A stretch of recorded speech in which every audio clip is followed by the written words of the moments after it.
One. Welcome to this wonderful webinar. I know it's going to be a wonderful webinar and interview conversation with Paul Cuneo and myself, Marc Pitman. I'm Marc Pitman. I'm the founder of Concord Leadership Group, and I have a better bio because of the guy you're going to be hearing me talk to today. It's not that he changed my life; he just changed the way I present my life, which is indeed changing my life. Such a great way to say that. I just came up with that. That You is do that really, for me. This you is see, it's a great. good thing we're recording. I'm so glad we're recording. Yes. As we're letting people in, there's a chat feature, so feel free to use chat as we go. We'll both be monitoring that. We're both pretty nimble as far as keeping this a conversation and making it applicable. For those of you who are watching this as a recording, welcome. I'm glad that there are over 70 people that have responded to this. We're really thrilled to have you here, and we know that not everybody can meet at the time that we could meet, so we'll be sending this out as a recording. And the and as keep going on as you're going through as you're coming in, let us know where you're calling in from. The choice to be on video or not is challenge by choice. If you want to do it, great. If you don't, that's great too. We know there are people behind those screens. So without further ado, I am thrilled to introduce Paul Cuneo. He is a person who was introduced to me less than a year ago by a mutual friend, Sylvia DeGiusto. We had been together at this mastermind retreat, Sylvia and I and some other leaders, and we were all marveling at our inability to describe ourselves and what we did. And we do this for people all the time. We tell them what we see. It's clearly evident who they are and what they do. And then we looked at our own material ourselves and we're like, who are we? What do we do? We can't help ourselves. And she said Paul was amazing at helping her with that. So I remember our first conversation, Paul. One of the things that really attracted me to Paul was he was able to tell stories that helped me to see how his process worked, and see myself within that story. So he was telling about the process of being an auditioning actor, and you learned a technique that was about color, like your essence, finding out who your essence was because you'd auditioned for positions that weren't really good, roles that weren't good. And so there was this process you went through where you found out your color, your essence, and you described it as a color. And at least for the sake of our call, you said orange. And you realize that as you were looking at roles that came your way, is this an orange role or is it not an orange role? And if it's a green role, can I play it as an orange? And audition is that instead of me trying to be green, I am orange. That is my essence. How do I be myself in this role, or do I just not even approach that? Is that accurate? You're shaking your head? Yes. Does that sound like something you said? That does sound like something that's really, Okay, really great. phew. So how Yeah, did you get into the? Was it from acting that you learned to be able to help people tell their story? it really was because it's interesting when you first start out as an actor in Hollywood, and I use Hollywood loosely to just kind of describe the film Okay. and TV industry. When you first start out, especially in your training in the beginning, you think that your job as an actor is to be somebody else. And what you come to find out is that you work and you book jobs as an actor by being wholly authentically yourself. And it's a real Whoa. hard, yeah, it's a very difficult switch to make because typically, we all start out in high school, theater, and we want to be a part of the drama club, and we often have teachers who are I doing love their how best. you just assumed all of us are there. I was totally there, but not all of us wanted to be drama, but yes. Yeah, but I mean, well, in any discipline, sometimes your high school teachers maybe don't have the most current understanding, but they're doing their best, and I Yeah. appreciated all the opportunities that my teachers gave me.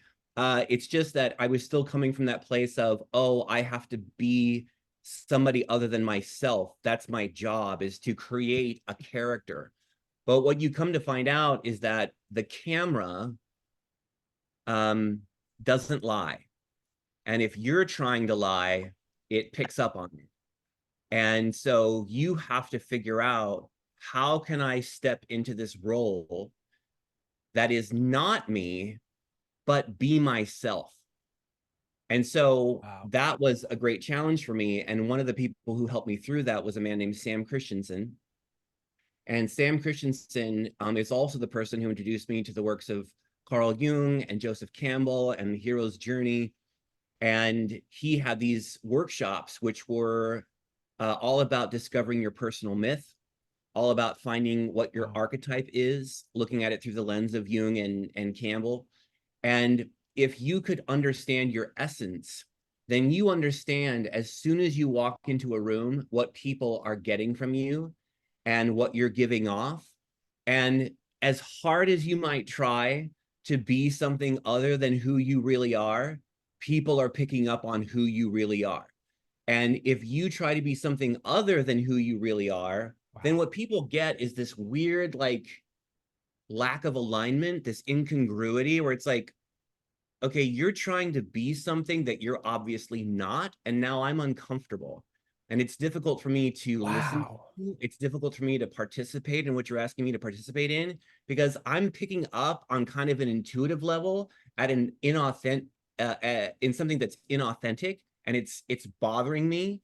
But if you can come into the space and be like, okay, I know who I am, I know what I'm giving off, and I'm going to lean into that, then people like settle and they're at ease. Wow. And now it gives them permission to be themselves as well. It helps to build trust pretty quickly. But as far as my work as an actor, the casting director wants to know when I walk in and when I get on set, am I going to try to be somebody I'm not? Because if I am, that camera's going to pick up on it and that scene is probably going to fail. And so I That's had to really learn, fascinating. So yeah, how to be the my authentic audition self. isn't I didn't think of that as the auditioning director. And as we're hiring people, it should be similar of it's they're looking to see, can you be that, not, or can you be authentic, not can you fake a role? Is that what you're Exactly. And so what's interesting is, maybe I'm playing somebody from the South and I have to have an accent. And it's like, well, I don't necessarily speak with an accent like that in my life. And it's just not how I talk, but I still have to know how to put that accent on and still be authentically who I am when I come into that role. So it's oh, like the accent is more like almost like a piece of clothing you're putting on yeah. to your authentic self versus trying to be somebody you're not. It's interesting when you were talking about how it's awkward for everyone. I learned that in my employed life and then in my coaching life, initial coaching life is in fundraising, nonprofit fundraising. When you get in there to ask somebody for money and you're nervous, it radiates. People pick up on there's something wrong here. And if you can't name it to say, "Oh, I'm so sorry," either, if you're a volunteer, you can get away with this. If you're a paid fundraiser, this is not a good thing to say for a long time. But "I'm so sorry, it makes me nervous to ask for money. But this is such a good cause, or you're so clearly interested." When you can name it, it takes all of that angst or that weirdness in the air that they're thinking is their intuition. They're thinking something's wrong here, and it must be this project. As opposed to, oh, when you name it, everybody else is like, oh, I don't like to ask for money either. Go for it. And they start cheering for you to actually ask them well. So that's And fascinating. and and isn't it wonderful to know that whoever you are, whatever you're feeling, whatever you're going through, that you can still have all of those things and be successful at what it is you're trying to do. And sometimes we tell ourselves, I can't be nervous and be successful. I can't not be confident and be successful. If I'm who I am, then I'm probably not going to get this job. If I'm who I am, they're probably not going to give me the money. But it's actually the opposite. If I really walk in and know who I am and what my identity is, and I just lean into that and put everybody at ease, it's going to go a lot better for me. Now let me broadside something right up front in this conversation. There are two white guys in a society that's built on centuries of benefiting people that look like us to walk into a situation and not have to earn the right to be heard. Does this, as you've been working with it, I witness to this, but as you've been working with this with others, people with other lived experiences, is that still, are you finding that to be the same for them too, for women and people of color and people that are not traditionally in privileged areas? 100%. And sometimes my work, and oftentimes my work in those situations, is to help them to understand that society may have been telling you you need to not embrace your lived experience, that you don't belong, but it's up to you to own it. And if somebody else is trying to get you not to own it so that you fit in better, okay, well, maybe you may not fit in that group that they're trying to exclude you from, but you have to find your group. And trying to be something that you're not isn't going to help you get there. And so despite the pushback that you've had to be something other than you're not, now is your opportunity to say who I am is who I need to be, and I can be successful in that.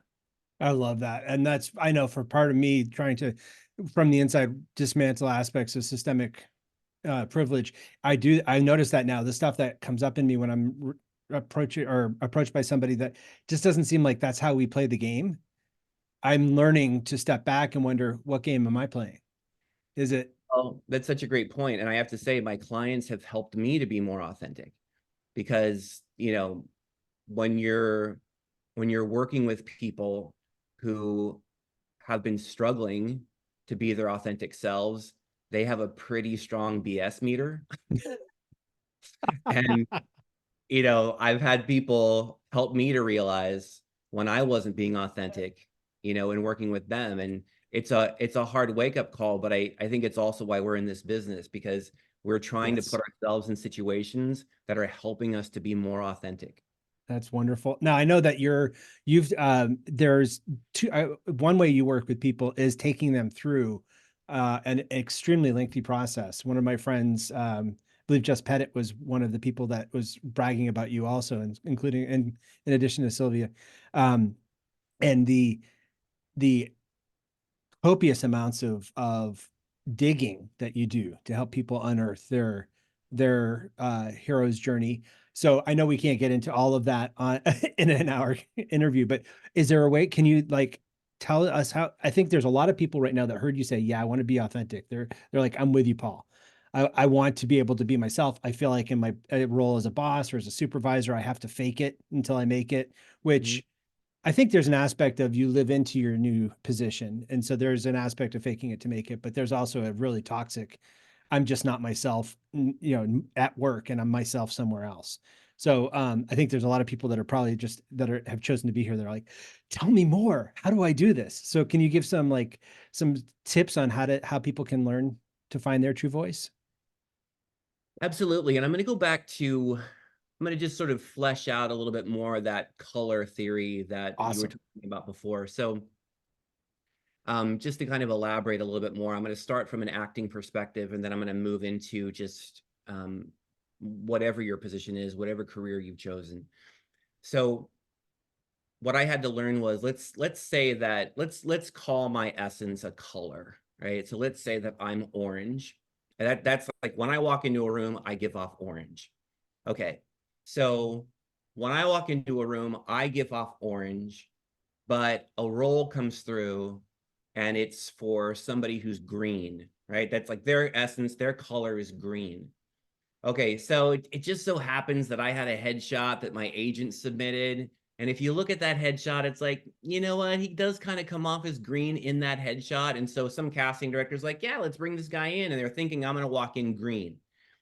And I know that this role is green, but I know I'm orange. And so I have to make a decision. Do I go in and try to be green and be inauthentic? Or do I show them what this role looks like if orange does it? And so I had to finally learn that what's important for me is, despite the fact that they've given me this green role, if I walk in and I do it orange, then what happens is that I walk into the room and the casting director immediately picks up on, this guy's orange. Why is he here for a green role? Why did we bring this guy in? But they're also curious and they want to see, does this guy know he's orange? And what's he going to do with this role? And if I try to do this role as green, then the casting director goes, oh man, that's too bad. Because he's orange, he doesn't know he's orange, and he's trying to do green. And they're probably not going to call me back into that casting office for a couple of years because they know I've got a lot of growing to do as an actor. However, if I walk in and I give off orange and I know I give off orange and I'm like, okay, in my mind, I'm like, I know this is a green roll, but everybody, you're about to see what this roll looks like when it's done with orange. Then they go, oh my gosh, thank you so much. You're orange. You know you're orange. You understand this is a green roll. You've given it to us as orange. And then what they do is they go, okay, they can either decide, I'm going to go ahead and show the director your audition tape. And I'm going to say, hey, listen, we've never thought of this role as orange, but I just want to show you what it looks like, because this guy came in, knocked it out of the park, and he did it as orange. It might be something you want to consider. And I've actually booked a role before because I went in completely against type, but I was authentically myself. And I booked that role because they were like, I had never thought of it with somebody like you in that role before. And I booked that job. Now, the other thing that happens, and this is another really great thing, is they go, okay, you know what? Thank you so much for coming in. We understand what happened. We know that you're orange. You know that you're orange. You did this role as orange. And so let me tell you something. The next time we have an orange role, we know exactly who we're calling in. And so that has also helped me a tremendous amount. But one of the big things you're saying that, it makes me think of every person who's gotten a new job or walked into a team, not even being the leader, but just showing up as part of the team. There's that everybody's kind of like, okay, who's this new person? And what I love about it is you're not saying, you're not going with a sign and a placard up there saying, or a monologue. I know I'm an orange person and I know this is, you're not explaining anything. You're just being. That's right. And people get to witness that, oh, that role in that color or that role by that person, that actually works. I didn't know that it could work that way. But Yes. so, I mean, to me, it's just when your only tool is a hammer, everything looks like a nail. And so as an executive coach to leaders, everything looks like a leadership opportunity. It's like, wow, Oh, that's so good. well, 100%. So now here's where it gets into the problem solving. So when I was like, okay, what's important is that I be myself. And I had to really learn from Sam Christensen what that meant. Okay, so when I do that, what I started to notice was I finally heard the authentic choices and solutions that booked me the work that I wanted to book. So before that, when I was trying to be somebody that I wasn't, I couldn't hear the authentic voice that was giving me the authentic Paul Cuneo choices that solve Paul Cuneo's problems. And so when I started to really lean into being myself, I could finally hear my own voice that knew what my challenges were, knew what my problems were, and had the authentic solutions to help Paul Cuneo solve those problems. And what I noticed is that when I just, from an acting perspective, I started to walk into casting offices, and I'll never forget the first time I did it. I was sitting in the lobby. I had to do some commercial for it was this, it was a Infinity car commercial. This would have been a really big financial boost for my family because it was a national network commercial. And so there's a lot of pressure in those situations. There's hundreds of people in the casting office coming through because there was a lot of roles. And I'm sitting there and they're saying that they want, oh gosh, what's the name of the Will Ferrell character who's like super car salesman-y, but he's like an anchor man. What's that? Oh yeah. Whatever. Anchorman's a movie, but yeah. But that character, Ron Burgundy. Yeah. He's pretty special, or he's somebody famous or something. Exactly. Yeah. I'm big in Japan kind of thing. So Yeah. they wanted somebody who could kind of pull off that character. And I had this big 70s mustache at the time. I had this like really great 70s hair.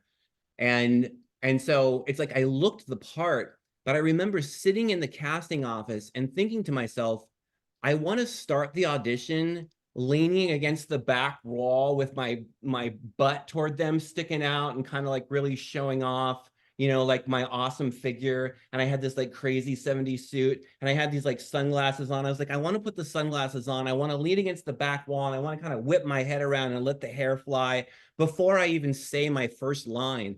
And I have this, I can tell that that's really authentic to me. I can tell I want to do that. That's who I am. That's the person that I am that would go in there and do that. And I'm telling you, I had my conscious awareness, my cognition, that ego voice. And by ego, I just mean conscious awareness going, you can't do that. That's not what they want. You know what they're looking for. This is a professional set. This is a major national network commercial. You can't go in there and do something crazy like that. And it was the first time that I'd been through all these classes with Sam Christensen, who unfortunately has passed. And I had gone in with, and I'm like, okay, I'm going to be authentic. And I'm telling you, up until the very moment when they called my name to walk in that audition room, I had that battle going on in my head. And I finally said, I'm just going to do it because I have to know if this works. I can feel my authentic voice giving me a choice. And I'm either going to totally screw this up and they're never going to invite me back, or it might be successful. And all I wanted to was just to walk out and feel good about it. So I went ahead and I did it. And I'm in there with, there's like 15 people in the room. I've got the agency, I've got the producers, I've got the directors, I've got the client, I've got Infinity car people sitting in there, and they're all judging me. And I go to the back of the room and I put my arm up and they call, and before they even call action, I hear people giggling just because I've made some crazy choice to be facing away from them at the beginning of the audition. And then they call action and I flip the hair around. I've got the sunglasses. I did the whole thing. I walked out and I booked that job. And that wound up being like a $20,000, just from that one audition, one day on set, $20,000 for my family. And that was the beginning. I had been an actor for about 5 years before that, but it was the authenticity and the understanding of how to hear my authentic voice that was solving my problems for me that turned my whole acting career around. And then that's how I've been bringing that into the work that I do with copywriting clients and hero's journey clients now. I'm just going to pause there because I can segue into that, but I want to make sure. That is so exciting though, because what I'm sensing, one of the things I sense when I talk to you, and I'm experiencing it now too, is release. Like there's Yes. so much stress and strain and, forcing yourself into some undefined role of somebody else's definition that you don't really know what the rules are, is stressful and burdensome. And when you're able to just flip your hair because you're an orange, you know what you need to do. You know who you're going to be. It's not, I mean, there's a sense of certainty or centeredness that I'm sensing from that, and a release of energy of, okay, now I can go where I'm going to be accepted or wanted or appreciated, and I'm going to bring this to it, and have the courage to go to places that you may not think that they're looking for someone like you, but you can still show them that maybe I'm a good fit for what you're doing. That's so exciting. Yes, and I'm a good fit for what you're doing in part because I'm going to offer creative solutions to problems that we may be dealing with as a team that only I can bring if I'm being authentic to who I am. And so when I'm coming into this team or this work environment or whatever the event happens to be or the conditions happen to be, if I'm fully leaning into who I am and I'm really listening to my own inner authentic voice, I'm going to be offering solutions that nobody else can offer. And you're going to find, and I'm saying you're going to find, I know that a lot of you are doing this already, but I'm just sort of like speaking in those terms, that the more that you do it and the more you lean into who you really are, the more you're able to provide those creative solutions that only you can provide. So Emily asked, how long did it take for your heart rate to get back to normal after that first audition? I see that now in the chat. That is such a great question because I remember just like flying to my car, floating home. I drove home and I remember going back to my wife, and at the time I'm divorced now, but going back home to my wife and not talking about the possibility that we could book this, that I could book this job, the possibility that I could be in this commercial. All I talked about was what it felt like to be authentic. All I talked about was the magic that I felt in walking into a room, being wholly who I was, and making choices that were authentic to me. And then come to find out, the director and the Infinity cars and everybody involved was like, yeah, that guy is going to be able to provide the creative solutions on set that we need in order to make this a successful commercial. Wow. So the title of this is what to do when you can't figure things out. And I hear the seed in that is there's a part of us that's giving us the answers, but we're, because of society or because of parental or faith traditions or whatever, it's kind of beaten out of us, or we're told not to trust that. In Surprising Gift to Dad, I call this quadrant 3, where we stop looking to the external cues. We stop trying to copy other people, although there can be benefit in that, but we start listening and learning to describe our own language. So how is it that what are some things that you've done to help people on that journey? So I started just to kind of get to how I got to this place. Awesome. And jump into those things. So I had always been very interested in writing, and I wound up on kind of a fluke. I had some relative who worked for Tim Ferriss, and she's like, hey, he's going to be in town in LA. I know that you've done work as a personal assistant for some high profile people. He needs someone who's going to be discreet. Could you help him out while he's down there? I had the Parentheses. So for people that don't know, Tim Ferriss is multi times New York Times bestselling author. 4 Hour Work Week was the one that introduced. That's where I met him as an author. But he's a big name and has quite a following. He's a brand. Is that accurate? It was perfect. So I had the 4 Hour Work Week. I had read it. I was thrilled for the opportunity. Anyway, that eventually turned into, they realized that I could write. And then that started to turn into proofreading for them, and then for him, and then turned into copy editing and some copywriting on the ads. And he remains a client today, which I'm very grateful for, in this sort of like copy editing, author support services space. And then I parlayed that into a copywriting career. And what would happen is that with my copywriting clients, I would take them through the hero's journey, and I would map their life onto the hero's journey to help them kind of orient and figure out who they were and how they were differentiated, and getting back to their authentic self and what that identity was. And a lot of them were going through a transition or a transformation, and they needed to be able to articulate where they had been and where they are now and how they got there.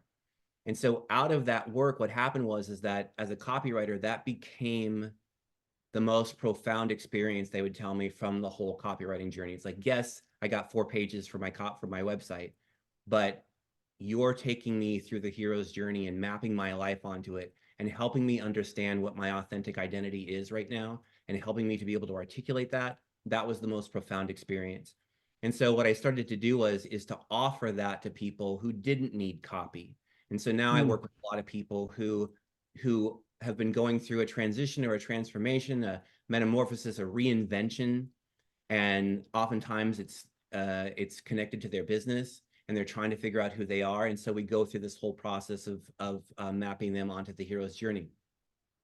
And the work that's at the core of all of it is hearing the authentic voice. And what happens sometimes is that we get so caught up in the cognitive, conscious awareness that we think is the thing that can solve our problems, and we ignore the unconscious, authentic voice that has been oftentimes trying to give you the solution the whole time, but you haven't trusted it because you've been having a hard time trusting your own inner authentic voice. And so the process that we're talking about today, how to figure out what to do when you don't know what to do, how to figure things out when you don't know what to do, how to solve your problems when you don't know what to do, oftentimes it's that unconscious, authentic inner voice that has been offering you the solution, but it's coming in a way that cognitive awareness doesn't like. Cognitive awareness needs to see the path. I Mm. need the data. I need to see all of the statistics. I need to create my pros and cons list. I need to do all these things to figure out this problem, but it becomes intractable because it's a problem that really your own inner authentic voice is primed to solve. And so a lot of the work is how to hear that authentic voice and what are things that we can do to enhance our listening experience of that inner voice that doesn't have to figure out what to do, but knows what to do. And we can talk about some of the strategies. Yeah, let's do that. If you want to see some of his copywriting, you can go to, I'll put it in the chat here, but I know if you're listening recorded, they won't get the chat. ConcordLeadershipGroup.com/about. I loved his saying it's time that we start getting a good night's sleep when he heard about my the way I do work with leaders. Another one is if you want to, I'll put it in the chat here too, ConcordLeadershipGroup.com/coaching certification. You can see how some of the copywriting aspects of um Paul's work, but I'd love to get into how do you, what are, to me, there's a part of me that and now into my 50s, I'm less freaked out about hearing it's not necessarily the logical cognitive process that it could be, it's already there. But that sounds really, oh, and Sylvia DeGisto, okay, great, .com as well. And Just because you were talking about her, so I thought I'd yeah, drop. thanks for putting that in there too. What there's a part that feels like it's kind of woo-woo, but the way you talk about it, it's not. It seems like it's life. It's the way it's part of life. It's not from out there, it's from within. Is how do we listen to that? How do we hear that? Well, see, and that I love that you said Or that because trust that? that's part of why in the description that I had given you for the call today, I was talking about the trillions of cells that you're managing right now. Like you think it's going to be hard to solve that two-person staffing issue? Like, do you realize what you're doing right now unconsciously? All that you're managing unconsciously? And to think that right now you're breathing without having to think about it. Your heart's moving without having to think about it. You're digesting that bagel that you had this morning that you're not having to think about. Like all of these processes are happening inside of you and you're not having to think about it and you're managing all of it beautifully. And our conscious awareness is just the tiniest part of who we are. But we think sometimes that it's all we are because, again, it's conscious. We're just not aware of all the other things that are going on and all that's available to us to help us. And so it includes things like your intuition, it includes things like your instincts, it includes your drives, and it especially includes your emotions. And all of those are available to help you, we'll use the term figure out the answers to the problems that you're facing. The thing is that it's not a figuring out, it's more of a knowing. And you've experienced this so many times in your life. If you just reflect back on the number of times that you've had an intuitive thought that went contrary to what your cognitive awareness was telling you to do, and you made a choice to follow that intuitive thought. Maybe it was to call somebody, maybe it was to check in on somebody, maybe it was to turn a certain direction instead of going the direction you had planned on going, and you might have avoided something. There's all kinds of things that we do because we have a knowing. And there's all kinds of research that you can get into that say that, well, a lot of times like you've planted a seed in your mind of you're interested in something and then you start to notice that thing. There's all kinds of scientific research around it, but I don't think we have the time to get into all of that today. But that is available to you, and the solutions You just have to understand that your cognitive mind is probably going to reject them.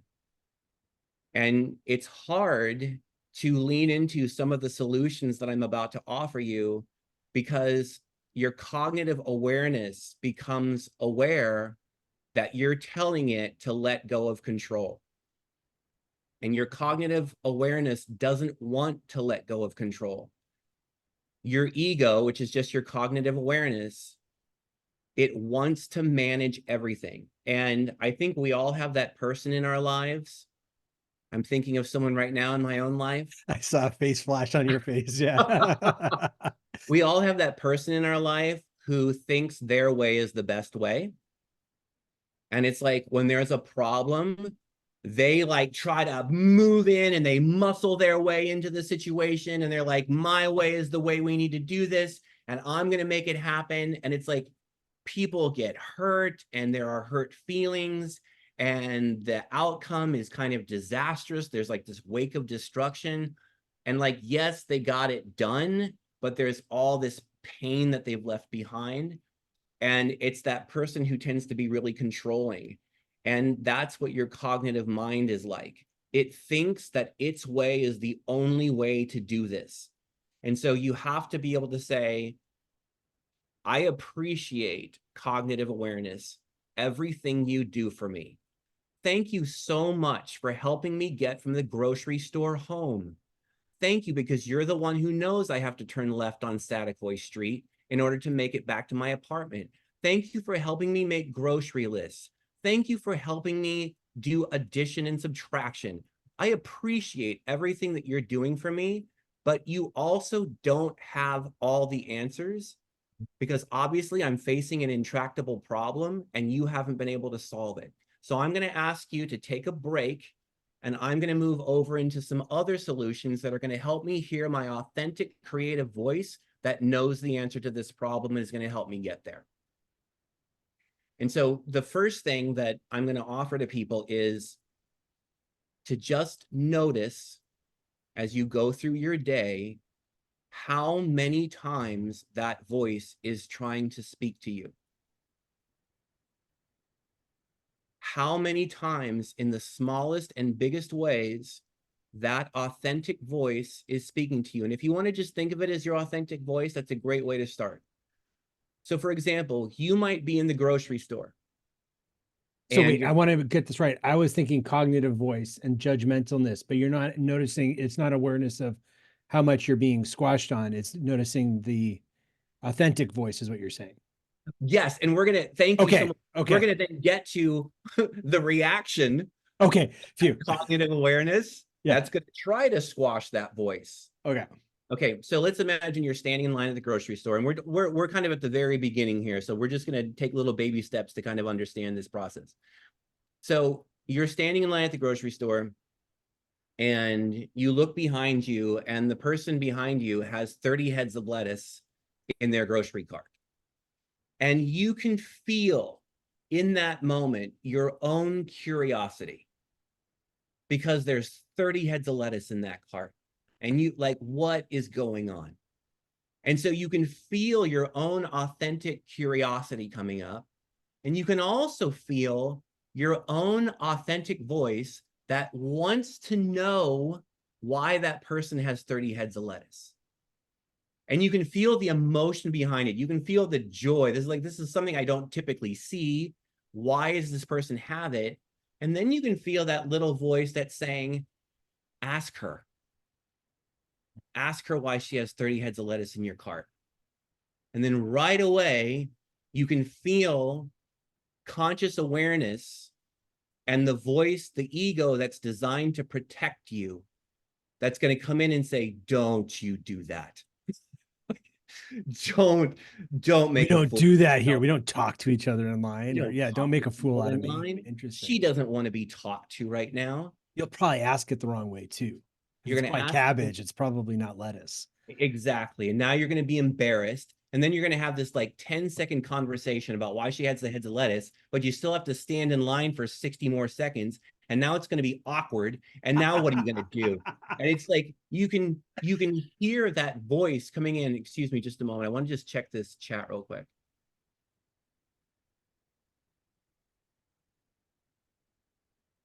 So in the chat, Emily's asking, is she overstating it to say that cognitive awareness is the bedrock of traditional education?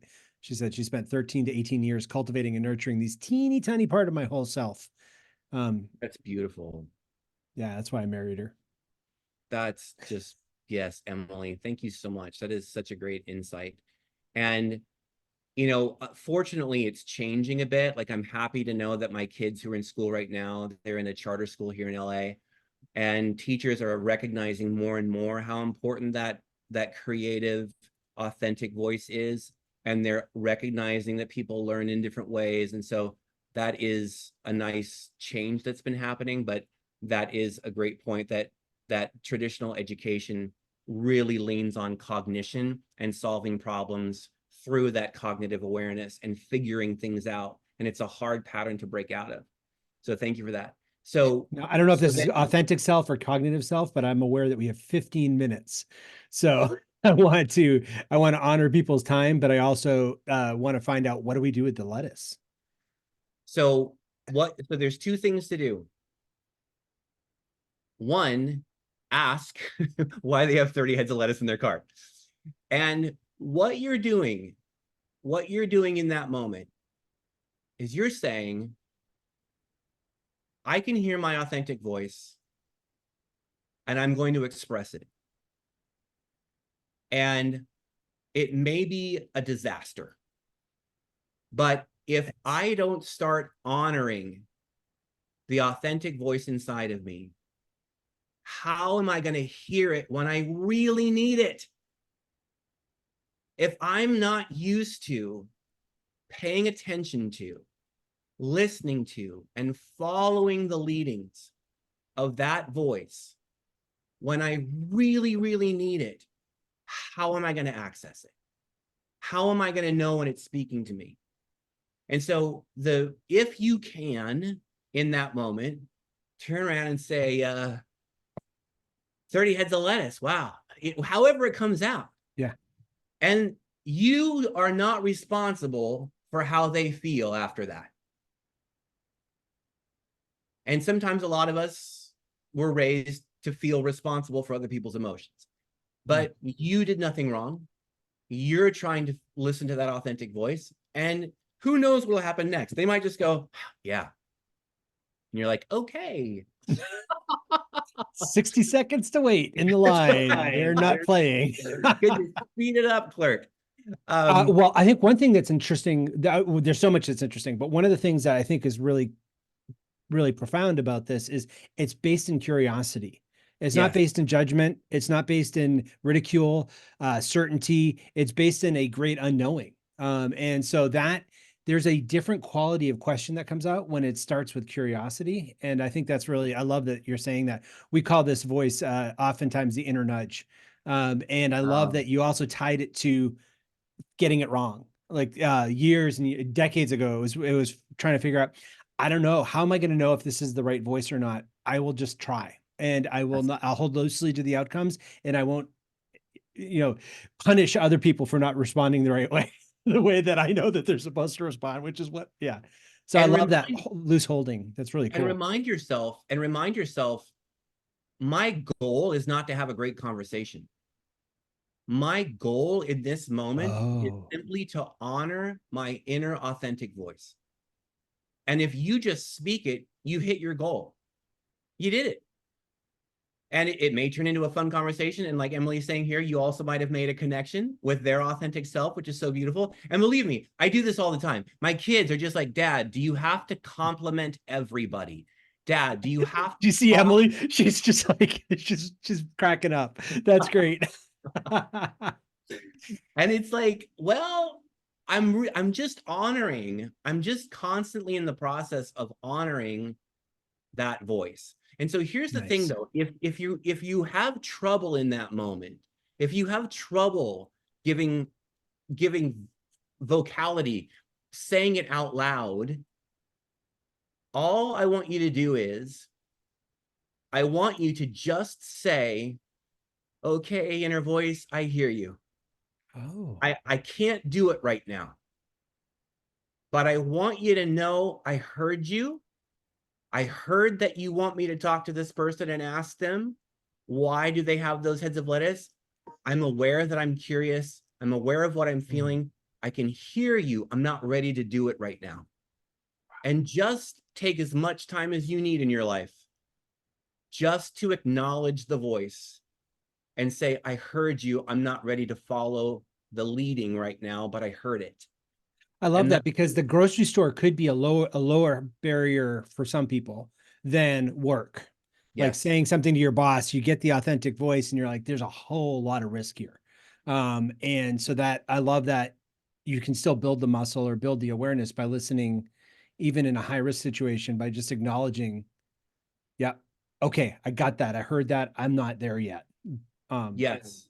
But And you honoring it. then may find, like you're saying, or you may then find that, okay, I finally am able to do it in the grocery store.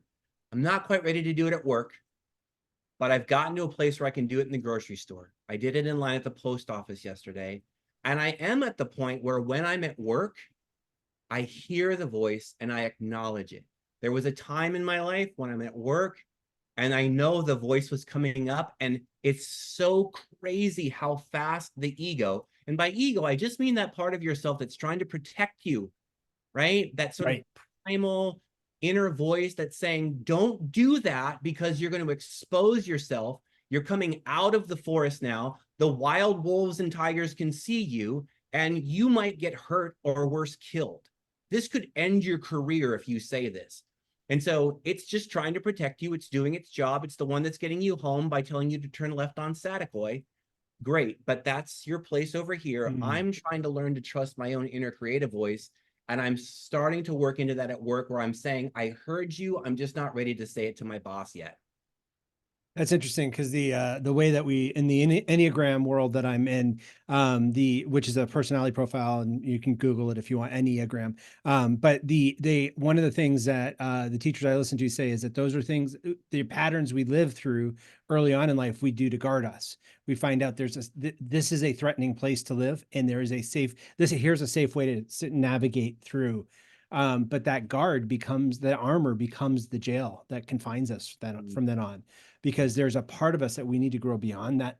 And that's, I love that because that's what you're saying too, is the ego is there, it's doing its job. That's yes, exactly But right. You don't, it's it's not not meant having to. all the cues. It doesn't have the fuller picture of what success could look like or what threats really are. Yay, Jim said he's a big fan of the Enneagram. That's I am too. So thank you. So listen, so acknowledge that our true essence is often bringing us, and when we bring into any situation, we can have more certainty when we know our true essence or know what we bring to a situation, and act in that way.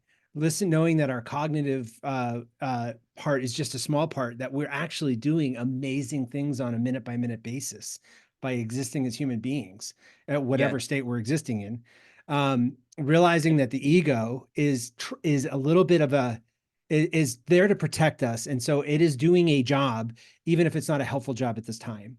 And then also obeying, and or not obeying, but giving more acknowledgement to, because it's already there, but giving more acknowledgement to that, the authentic voice and the suggestions, the kind of nudges or something that comes into our being of, oh, I wonder what this is, based in often curiosity.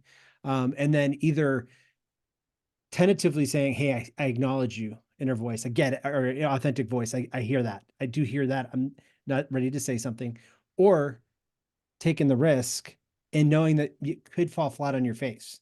Um, so am I capturing these points that well? was that was beautifully captured. And the only thing I might just tweak at the end is Yeah. that if you keep in mind that your goal is only to acknowledge the voice and hopefully to say it, if you just do that much, whatever the outcome, it's not a fall on your face outcome.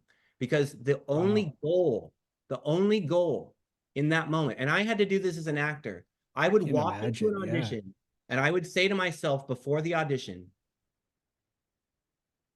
if I simply give voice to one authentic choice, this was successful today.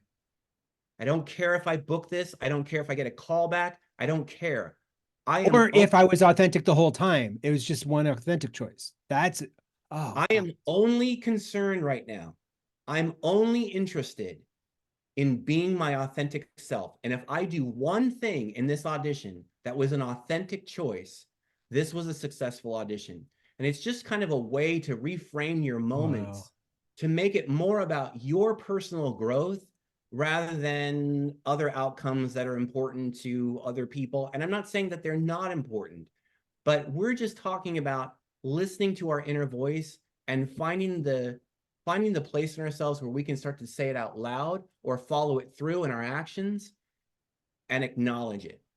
Let me ask you this. One thing I found as a coach, and I teach in the coach certification I run, is Emily and I run, is the when we're with a client, sometimes just asking permission. So when if you were and I were in a call, or if it was a director, one-on-one supervisor meeting, you could say, "Hey, uh, can I take a risk here?" And then say, "I'm sensing this. Does this land at all?" And trying not to overinterpret it, because sometimes we don't know we don't have the frame that the other person may give to the situation. Is that a way also of acknowledging the authentic voice, or is that something else entirely? That it's a fantastic way of acknowledging the authentic voice. And it's also really honoring your intuition, which is all a part of that unconscious part of ourselves. Carl Jung said, "Where does man end?" And he was looking at, I don't know if any of you are Doctor Who fans, but you've got the TARDIS. And if you want to think of the outside of the TARDIS as the conscious awareness, and then inside the TARDIS, it's Wow. infinitely large. And you aren't aware sometimes because, again, it's called the unconscious, people. It's like you can't be aware of how much is in there until you start inviting it to come forward because it's most of who you are. You think who you are is the things you're doing in your conscious awareness.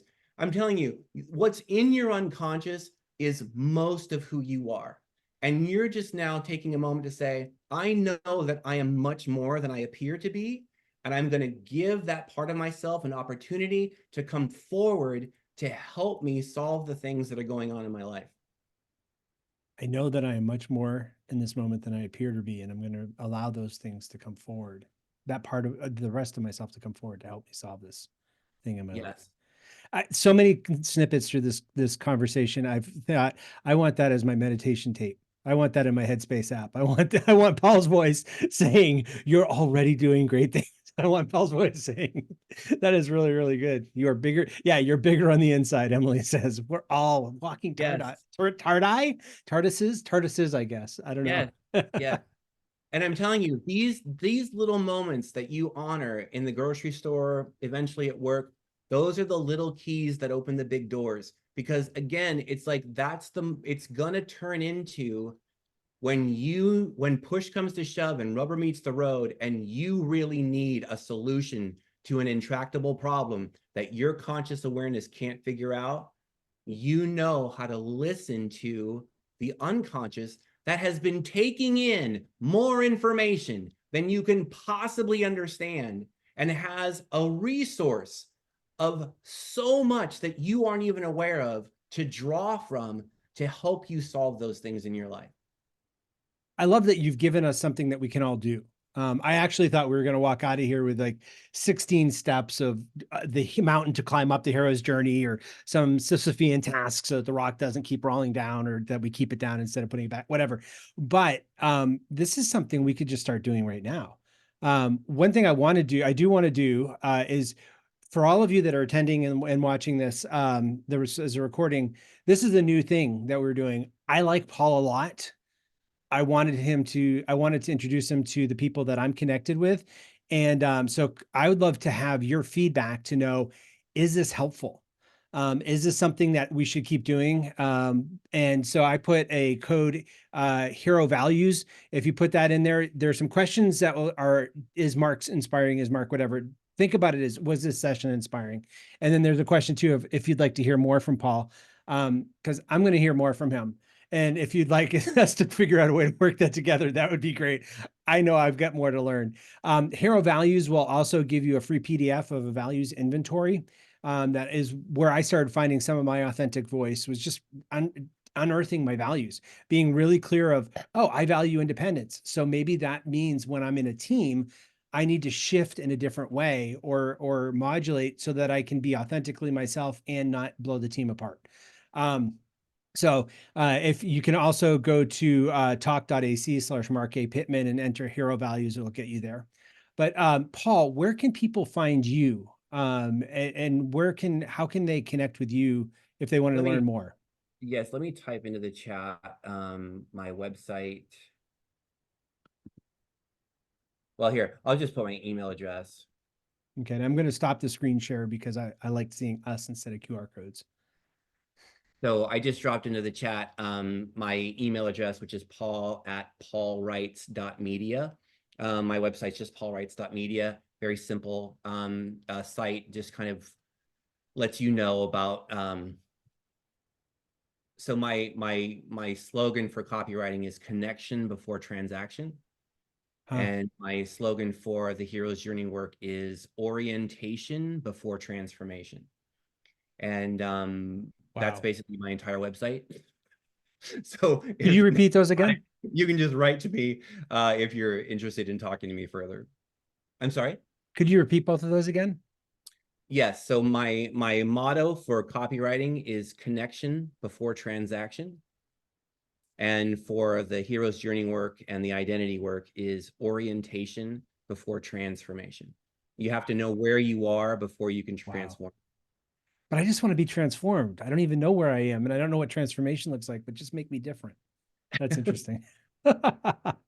And there's apparently some issues with copying from the chat. I will put these links in the email that I follow up with. It'll probably go out in the next 24 hours with the recording of this. So I'll put the links in there so you can get those. Thanks for letting us know that the Zoom isn't set up to allow copying from chat for some reason. Oh, yes. Jim, I just want to say that is, if we had more time, one of the things we'd get into is the role of your creative acts and the creative acts of others to help you hear the unconscious voice. So I love that you put that in the chat. Thank you so much. And for everybody that can't read the chat, could you let them know what that is, please? Oh, I'm sorry. Yes. By the way, Jim, I'm just curious. Were you on a call with Vincent Puglisi one time? And you may not have been. I just thought I recognized your name. So Jim said, I used to have a 45-minute daily commute. I frequently found that as I listened to public radio or music, the solution to a problem that had vexed me all day presented itself. And I don't give it. That's something Emily and I found that when I will go away, when the kids are younger, I'd go with the kids to some field trip or something. Other clients would call in that were much more ready to buy than when I sat at my desk and just kind of stressed over how do I connect with more people. And so I love that too, that when we're doing something else, some other creative act, that is part of the work. That is part of the process. That our creativity is that is a direct connection to the unconscious. And so we can talk about that at some other point, but that creativity, your own creative acts and the creative acts of others are big keys to unlocking some of that. Well, Paul, thank you so much. Thank you much. for, this was fun to play together like this. I guess this was part of my, just like, I'd love to do this. And I think you thought it was going to be a call. And I was like, I'd like to actually invite a team to do this, not just have an hour call, invite people. So thank you for sharing that part of your brilliance and your essence with us. I know people could be here. They're going to be leaving here more authentic if they choose to listen to the voice. And this is one I want to play over multiple times. And you've been doing it. I want to acknowledge that everybody's been doing it at some level. This is just a way to do it more. Thank you. paulwrites.com, paul@paulwrites.com. I'm sorry. It's actually paulwrites.media. Oh, so, thank you. Sorry. Yeah, Paul Writes, like WRITES .media. Yes. All right. forget we have a lot of options now for Right. That's true. that. Yeah. Awesome. Paul, thank you so much. At the time of this recording, it's a brand new year. Happy New Year. Everyone that else was on here, thank you for all the great thank yous that are coming through on the chat. And yeah, let us know, either Paul at paulwrights.media or Marc at concordleadershipgroup.com, if you'd like to see more of these things, what other topics that you thought you'd love to hear more about Paul expound on too. Until the next time, let's all commit to listening to our acknowledging our authentic voice and maybe even giving it expression. Thank you all Bye, so much. everyone.